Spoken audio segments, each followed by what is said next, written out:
Hey friends, hello everyone and welcome back to my YouTube channel. Myself Neha and name of my YouTube channel is Let's Talk About Accounting. Okay friends, now today I will be explaining you some important topic about TDS on labor charges. So what entry you have to make while you are making a payment to a labor and on that you have to deduct your TDS. Suppose you are into a construction industry and you have to make a payment to your labor on weekly basis, then compulsorily his bill will exceed to a certain amount of TDS deduction, and hence it is compulsory for you to make the payment of to deduct the TDS of that particular labor and make the payment to government. Okay, so what steps you have to follow while making the payment to a labor? Okay, first of all I would like to go to accounting voucher.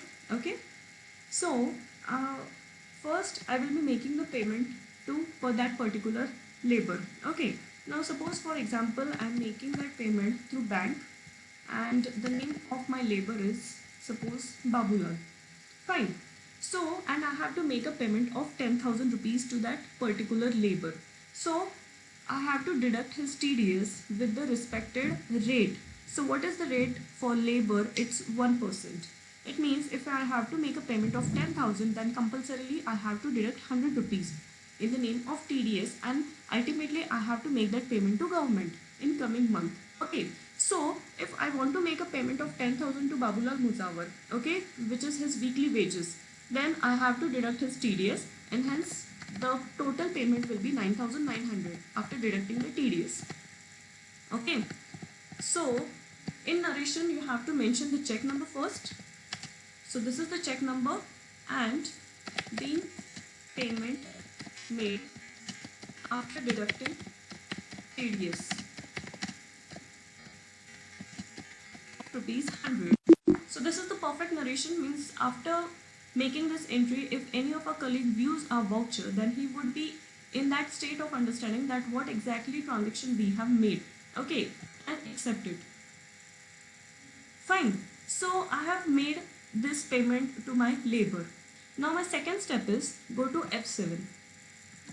That is, it is your journal voucher.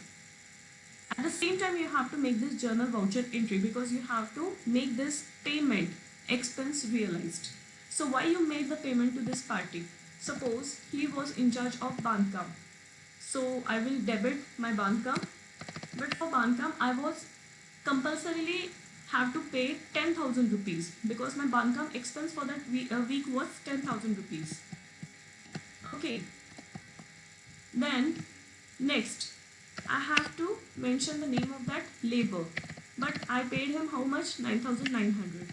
Then what about the 100 rupees? So this will go to TDS payable.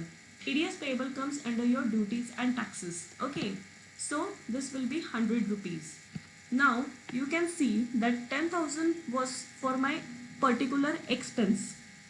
I made that expense payable to a ledger after deducting the TDS, which is 9,900, and now that remaining 100 rupees, because in order to make debit is equals to credit, then that 100 rupees I have to enter in TDS payable, and TDS payable is nothing but it is your duty to pay it to the government. Whatever expenses you have deducted in the name of taxes, compulsorily you have to pay to your to the respective government. Okay, so I will be making the entry of 100 for TDS payable, and now you have to write the expense realized and TDS deducted and accepted.